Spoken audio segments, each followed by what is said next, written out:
Hello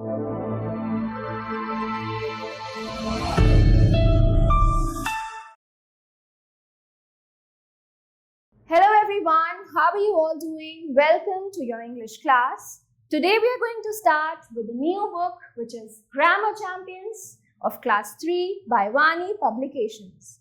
So I hope you all are ready to start this book. तो चलिए पहला part इस book का शुरू करते हैं. पहले क्या है हमारे पास? पार्ट 1 द सेंटेंस वाक्य. ठीक है, चलिए शुरू करते. निम्नलिखित वाक्यों का अध्ययन कीजिए. Capital is the India of Delhi. Is Racer a Raman? City is big Kanpur a. क्या आप उपरोक्त वाक्यों का अर्थ समझ सकते हैं? निश्चित ही आपका उत्तर नहीं होगा. क्या आपको इन वाक्यों का मतलब समझ आ रहा है जो मैंने अभी आपके लिए पढ़े? नहीं.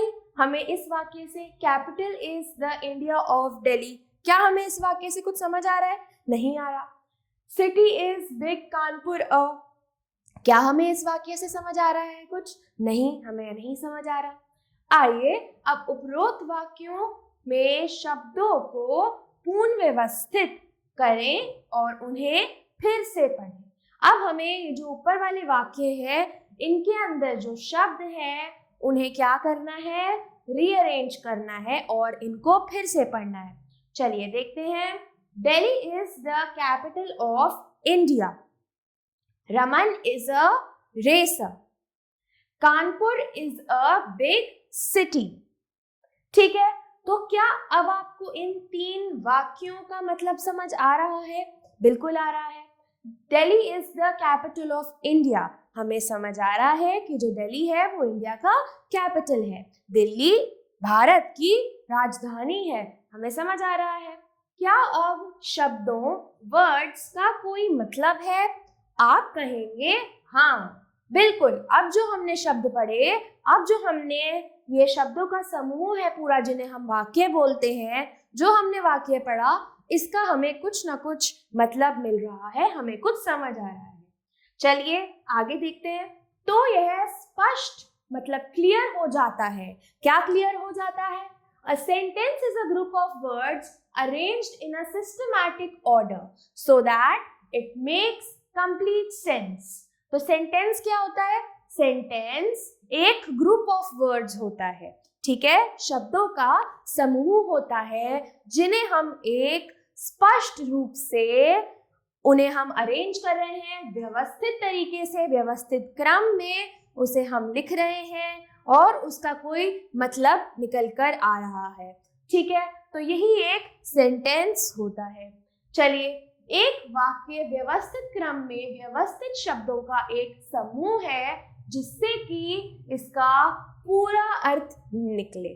ठीक है, चलिए हमेशा याद रखें कि सेंटेंस को निम्नलिखित शर्तों, कंडीशंस को भी पूरा करना चाहिए. तो जो एक सेंटेंस है, एक वाक्य है, उसको कुछ कंडीशंस, कुछ शर्तें पूरी करनी होती हैं. क्या शर्तें होती हैं?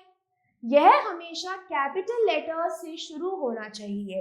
तो जो एक वाक्य है, जो एक सेंटेंस है, उसे हमेशा हम कैपिटल लेटर मतलब एक बड़ा अक्षर, अपनी ABCD में जो बड़े अक्षर होते हैं, जिससे तरह हम ऐसे लिखते हैं A, B, C, ये सारे हमारे कैपिटल लेटर्स है ना, बड़े अक्षर हम लिखते हैं. तो हमें ध्यान रखना है कि एक सेंटेंस हमेशा कैपिटल लेटर के साथ शुरू होता है. ये हो गई हमारी पहली शर्त. दूसरी शर्त, यह एक डॉट के साथ समाप्त होना चाहिए जिसे फुल स्टॉप कहते हैं. तो एक वाक्य, एक सेंटेंस हमेशा एक फुल स्टॉप, जिसे हम एक डॉट ऐसे बना देते हैं अपने वाक्य के बाद, उससे हम समाप्त हो जाता है हमारा सेंटेंस. हमारा सेंटेंस किस तरीके से हम समाप्त करते हैं बच्चों? बिल्कुल सही, हम एक डॉट, जिसे हम क्या बोलते हैं? Full stop. फुल स्टॉप लगा के हम अपने सेंटेंस को समाप्त करते हैं, अपने वाक्य को समाप्त करते हैं. और या फिर यदि यह कुछ पूछता है तब इसका अंत क्वेश्चन मार्क के साथ होना चाहिए. अगर कुछ वाक्य के द्वारा कुछ पूछा जा रहा है। जैसे लिख के दिखाती हूँ मैं आपको एक वाक्य, हाउ आर यू, मतलब आप कैसे हैं। तो ये क्या है, ये एक सवाल है, ये एक प्रश्न है। तो प्रश्न का हम एक चिन्ह लगा देंगे। इस चिन्ह को हम इंग्लिश में क्या बोलते हैं, क्वेश्चन मार्क बोलते हैं। ठीक है, जो यहाँ पे भी आपके लिए लिखा है क्वेश्चन मार्क के रहा। ठीक है, चलिए आगे देखते हैं। अथवा यदि यह किसी सडन फीलिंग या किसी इच्छा को व्यक्त करता है। अगर एक सेंटेंस, एक वाक्य किसी फीलिंग को, किसी इच्छा को, ठीक है, या हम जिसे इंग्लिश में इमोशन बोलते हैं, ठीक है, हमारा कोई भाव पता चल रहा है हमें वाक्य के द्वारा, तो हम क्या लगाते हैं, हम इस वाक्य का अंत किससे करते हैं बच्चों, एक्सक्लेमेशन मार्क से करते हैं। ठीक है, किससे करते हैं, एक्सक्लेमेशन मार्क से करते हैं। बहुत सही। चलिए अब आगे देखते हैं। हमारे पास यहाँ पे एक पाठ्यक्रम एक्सरसाइज है जिससे हम जो हमने अभी तक पढ़ा उसे हम और अच्छे तरीके से समझेंगे। तो पहला है ए, शब्दों के निम्नलिखित समूह को देखिए और जो समूह वाक्य है उनके सामने एस लिखिए और उन समूहों के सामने एन लिखिए जो वाक्य नहीं है। सार्थक, मीनिंगफुल, जिसका मतलब क्या होता है, मीनिंगफुल वाक्य बनाने के लिए समूहों को फिर से लिखिए। तो आप देखिए बच्चों, ये आपके लिए 10 वाक्य दिए हैं। इन वाक्यों में से जो वाक्य आपको ऐसा लग रहा है कि कोई आपको इसमें से मतलब समझ आ रहा है, उसके सामने आपको एस लिखना है, और जिससे आपको मतलब नहीं समझ आ रहा उसके सामने आपको एन लिखना है। ठीक है, एन लिखना है और उन्हें फिर से पूर्ण व्यवस्थित करना है, रीअरेंज करना है। चलिए, रूबी मैनी टॉयज हैज, पहला सेंटेंस क्या है, रूबी मैनी टॉयज हैज। क्या हमें इससे कुछ समझ आ रहा है बच्चों? नहीं, हमें इससे कुछ भी समझ नहीं आ पा रहा है। तो सबसे पहले तो हम इसके सामने क्या लिखेंगे, एन लिखेंगे। ठीक है, क्योंकि हमें कुछ समझ नहीं आ रहा। अब इसे पूर्ण व्यवस्थित कैसे करेंगे, चलिए करते हैं। रूबी हैज मैनी टॉयज, तो ये इसका सही वाक्य है। इन शब्दों के साथ हमने एक सही वाक्य बना दिया और इस वाक्य से हमें समझ आ रहा है कि जो रूबी है उसके पास बहुत सारे खिलौने हैं, बहुत सारे टॉयज हैं। ठीक है, दूसरा, निकी डॉल्स हर विद प्लेस, इससे भी हमें कुछ समझ नहीं आ रहा। दोबारा पढ़ते हैं, एक बार मेरे साथ साथ पढ़िएगा। निकी डॉल्स हर विद प्लेस, क्या हमें इससे कुछ समझ आ रहा है? नहीं आ रहा, तो हम इसके सामने भी एन लिख देंगे और इसे पूर्ण व्यवस्थित क्रम में, बिल्कुल सही क्रम में कैसे लिखेंगे, आइए मेरे साथ लिखिए। निकी प्लेज विथ हर डॉल्स। आशा करती हूँ आपको समझ आ रहा होगा, आप मेरे साथ साथ लिख रहे होंगे। चलिए तीसरा, रेनबो कलर्स 7 हैज अ, इससे भी हमें कुछ समझ नहीं आ रहा। रेनबो कलर्स 7 हैज अ, इसे भी हमने सही तरीके से लिखना है। चलिए कैसे लिखेंगे, अ रेनबो हैज 7 कलर्स। ठीक है, और हमें इसे कुछ नहीं समझ आ रहा था तो हमने इसके सामने एन लिख दिया है। ठीक है, long has a neck a giraffe, ये भी एक सही तरीके से नहीं लिखा हुआ है ये वाक्य भी, इसे हमने सही तरीके से लिखना है। तो क्या होगा इसका सही तरीका, a giraffe has a long neck. ठीक है, और इसके सामने भी हम एन लिख देंगे बच्चों, इसके सामने भी हमने एन लिख दिया क्योंकि हमें नहीं समझ आ पाया इस वाक्य का अर्थ। इस वाक्य का अर्थ हमें नहीं समझ आया था, इसलिए हमने एन लिख दिया और सही करके भी वाक्य को लिख दिया। चलिए अब आगे देखते हैं।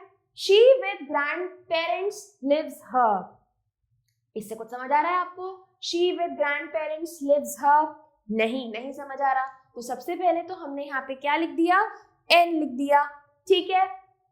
अब इसका सही वाक्य क्या होगा, she lives with her grand parents, तो ये कैसे लिखा जाएगा, शी लिव्स विद हर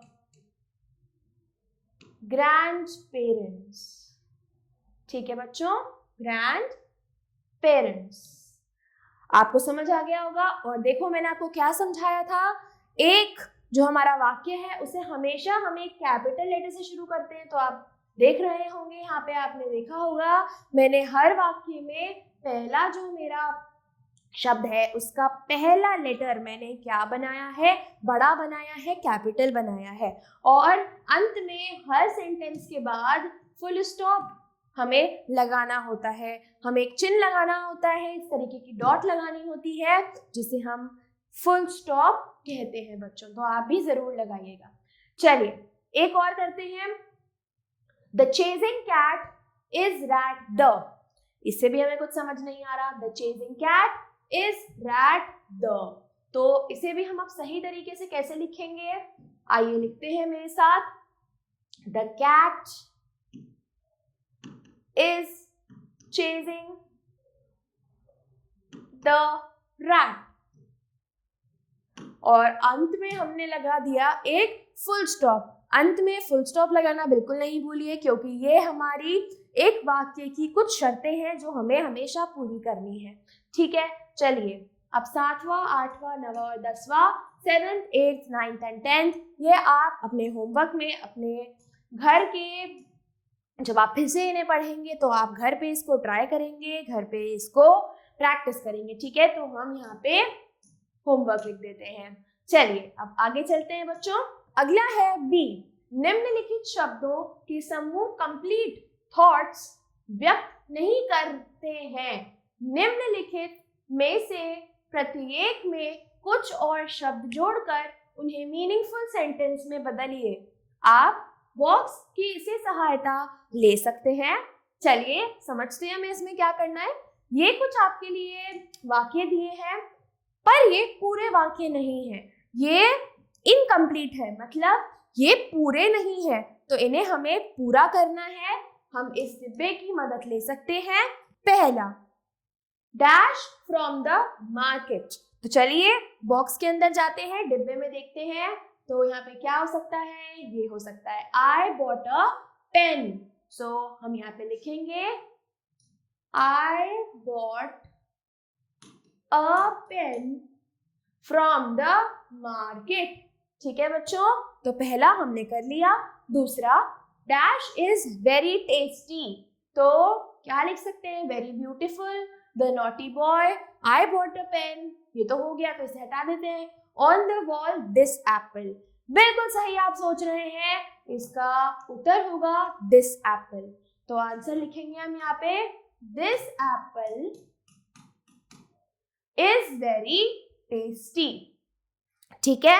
अगला, the doll is dash, the doll is very beautiful, हाँ बिल्कुल पहला ही हमारे लिए सही आ गया, the doll is very beautiful, so the doll is, यहाँ पे हम लिखेंगे वेरी ब्यूटिफुल, ठीक है बच्चों, आपको समझ आ गया होगा। अब हम करेंगे चौथा, a painting was hung dash, a painting was hung on the wall, so यहाँ पे आएगा ऑन द वॉल, ठीक है।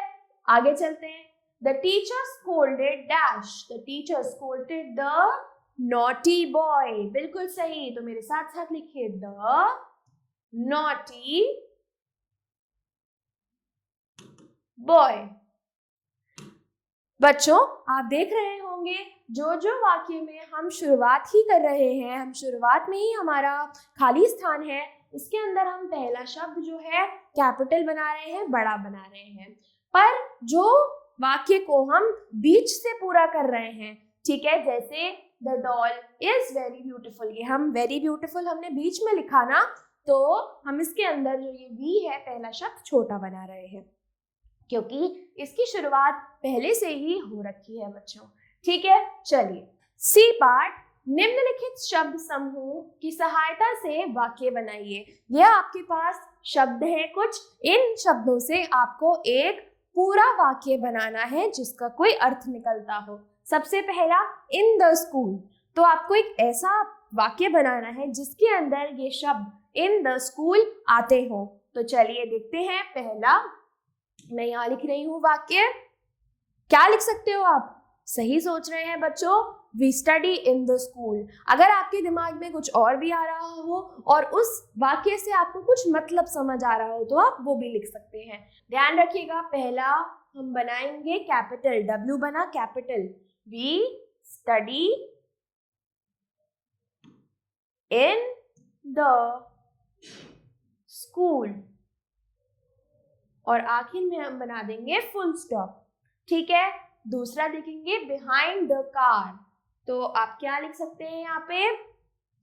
सही सोच रहे हैं, she was walking behind the car, मतलब वो कार के पीछे चल रही थी। अगर आपके दिमाग में, अगर आपके पास कोई और भी वाक्य हो, आप वो भी लिख सकते हैं। ठीक है, तीसरा देखेंगे विद माय फादर। तीसरा मैं यहाँ पे, चलिए यहीं पे लिख देते हैं आपके लिए। तीसरा with my father, I like to watch TV with my father, I like to play with my father. कुछ भी आप लिख सकते हैं, आपको जो भी आ रहा हो। तो मैं यहाँ पे लिख रही हूँ I like to play with my father, और आखिर में अंत में आपको एक चिन्ह लगाना है। उस चिन्ह को क्या बोलते हैं बच्चों? फुल स्टॉप, उसे बिल्कुल मत भूलिएगा। ठीक है, चौथा, पांचवा और छठा आप खुद से करेंगे, आप अपने घर पर इसे खुद से ट्राई करेंगे। ठीक है बच्चों, चलिए। So thank you so much for watching this video. I hope you were able to understand this chapter. Goodbye and take care.